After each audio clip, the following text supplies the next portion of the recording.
Friends, Hollywood के फिल्मी पर्दे पर एडिटिंग इतने हाई लेवल पर जा चुकी है कि आज आप असली और नकली के बीच फ़र्क नहीं कर सकते। खैर, आप देखना चाहते हैं कि ये हॉलीवुड फिल्में बिना स्पेशल इफेक्ट के कैसे दिखती हैं, तो बने रहे हमारे साथ इस वीडियो का आखिर तक का हिस्सा। दी जंगल बुक।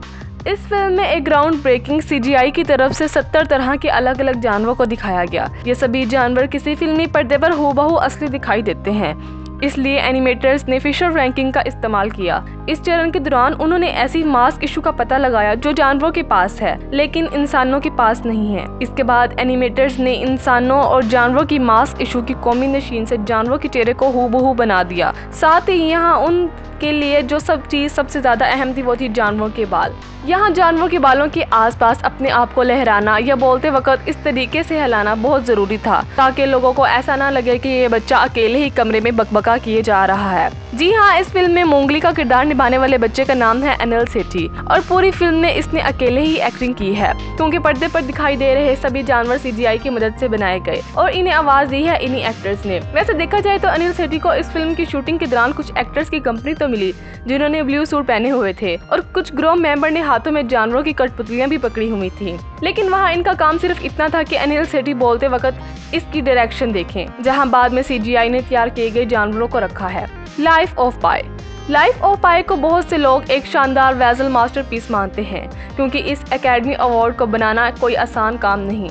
इस फिल्म के सभी समुद्री लोग एक विशाल वेव टैंक में समाये गए जो कि तवान के एक बंद पड़े एयरपोर्ट पर खास तौर इस फिल्म की शूटिंग के लिए बनाया गया था। ये वेव टैंक दुनिया का सबसे बड़ा सेल्फ जनरेटर वेव टैंक था जिसकी दीवार मूवेबल बनाएगी ताकि शूटिंग में सनलाइट का फायदा उठाया जा सके। मतलब के बोर्ड में बैठे इस लड़के के इर्द गिर्द घूमती हुई इस फिल्म की पूरी कहानी बड़े से टैंक में रिकॉर्ड की गई। और अगर बात करें इस टाइगर्स की तो जान ली जाए जनाब, इस फिल्म की शूटिंग के दौरान दूर दूर तक कहीं न थे। जी हाँ, इन टाइगर्स को पूरी तरह से CGI की ओर से तैयार किया गया।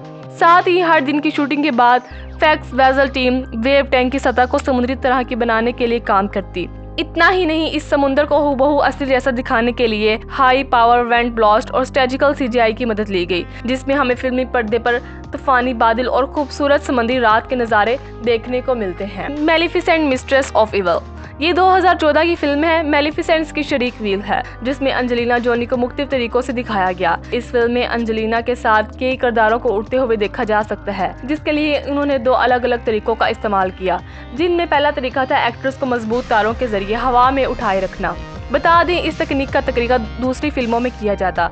दूसरा तरीका था ऐसा मैकेनिज्म तैयार करना जो कि एक्टर्स को हवा में लहराते हुए 360 डिग्री मूवमेंट दे सके। इस मैकेनिज्म के ऊपर एक्टर्स को मूवमेंट देने का काम किया जा रहा था। ब्लू सूट पहने हुए वो लोग जिनको आप अपनी स्क्रीन पर देख सकते हैं, जिन्हें सभी को बाद में बैक ड्रॉप CGI के साथ बदल दिया गया। यहाँ मैगजीन इस तरह बनाया गया कि इसके आगे पीछे करते समय या 360 डिग्री घुमाते समय एक्टर्स पूरी तरह से महफूज रहें।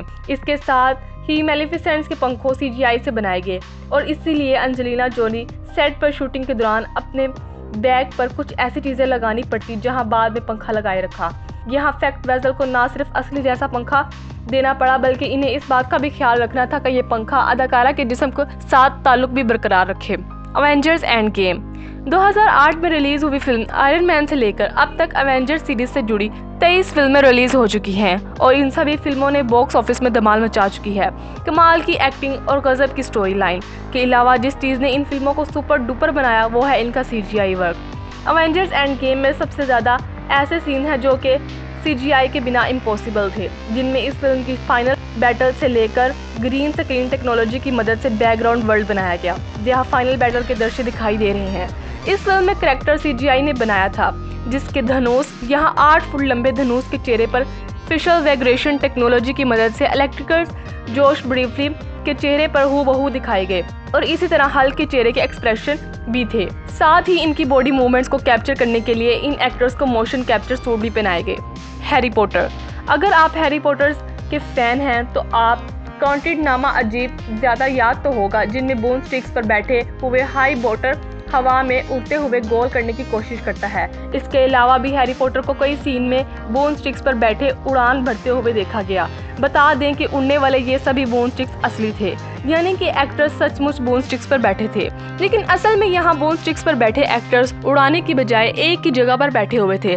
दरअसल इन दर्शकों को फ्लाद मारने के लिए VFX टीम ने बोन स्टिक्स लगे रोटाटस प्लेटफॉर्म बनाए जिनको एक्टर्स ऊपर बैठाया गया। इनके पीछे ग्रीन बैकग्राउंड था और इस बैकग्राउंड को डिजिटल बैकग्राउंड के साथ रिप्लेस कर दिया गया। मतलब कि बोन स्टिक्स की सभी शानदार दृश्य रियल फोटोग्राफी और CGI का शानदार कॉम्बिनेशन था। अगर आपको हमारी वीडियो अच्छी लगी तो इसे व्हाट्सएप और फेसबुक में ज़रूर शेयर कीजिए। अगर अभी तक आपने हमारा चैनल सब्सक्राइब नहीं किया तो इसे ज़रूर सब्सक्राइब करें और नीचे दिए गए बेल आइकन को ज़रूर क्लिक करें ताकि हमारी तमाम वीडियोस आपको मिलती रहें। शुक्रिया।